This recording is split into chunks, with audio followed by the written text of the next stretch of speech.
கொண்டு செல்பவர்கள் ஆசிரியர்கள். ஒரு தேசத்தின் தலைவிதியை வகுப்பறைகள் நிர்ணயிக்கின்றன என்ற பொன்னெழுத்துக்களுக்கு மதிப்பை வழங்கியவர்கள் ஆசிரியர்கள்.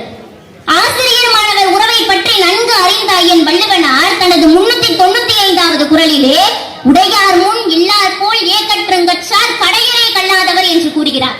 அதாவது ஒரு பணக்காரன் முன்பு ஏழை எவ்வாறு பணிந்து நிற்கிறானோ அது போன்று ஆசிரியர் முன்பு மாணவர் பணிந்து கல்வி கற்க வேண்டும் என்று கூறுகிறார். ஒரு நிகழ்வு ஒரு அரசன் ஆசிரியர் மீது வைத்திருக்கும் பற்றை மிக அழகாக விவரிக்கிறது. தசரதனுக்கு ஆண் பிள்ளை பிறந்தது. சந்தோஷத்துல துள்ளி குதிக்கிறார்.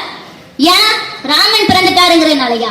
இல்ல, விஸ்வாமித்திரர் போன்ற மிகப்பெரிய ஆசிரியர் வாழ்ந்து கொண்டிருக்கும் இந்த காலத்தில் அவரிடம் படிப்பதற்கு தனக்கு ஒரு மகன் பிறந்துட்டான் அப்படிங்கிறதுல தாங்க அவருக்கு அப்படி ஒரு பெருமை. இதிலிருந்து ஒரு அரசன் ஆசிரியர் மீது வைத்திருக்கும் பற்று எவ்வளவு பெரிது என்று நமக்கு புரிகிறது. அகர முதல எழுத்தெல்லாம் ஆதி பகவான் முதற்றே உலகு என்ற வள்ளுவரின் குறைவரிகளுக்கு ஏற்ப நமக்கு எழுத்துக்களின் அடிப்படையான அகரத்தை முதலில் கற்றுக் கொடுத்தவர்களே ஆசிரியர்கள் தான். துணையாய் வருவது தூயனர் கல்வி என்ற திருமந்திர வரிகளுக்கு ஏற்ப நமக்கு துணையாய் நிற்கும் கல்வியை போதிப்பவர்கள் ஆசிரியர்கள். வாழ்க்கை என்பது தன்னிடம் உள்ளதை பிறருக்கு கொடுப்பதே என்றார் பிரெஞ்சு படைப்பாளி விக்டர் ஹயூகோ. இந்த வரிகளுக்கு ஏற்ப இருக்கும் ஒரே பணி ஆசிரியர் பணி மட்டுமே.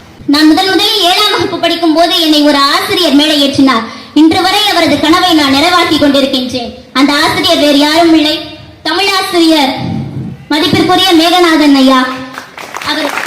அவர்களின் கனவை நான் இன்று வரை நினைவாக்கி கொண்டிருக்கின்றேன் என்று கூறி வாய்ப்பளித்த அனைவருக்கும் நன்றி கூறி விடைபெறுகிறேன். நன்றி, வணக்கம்.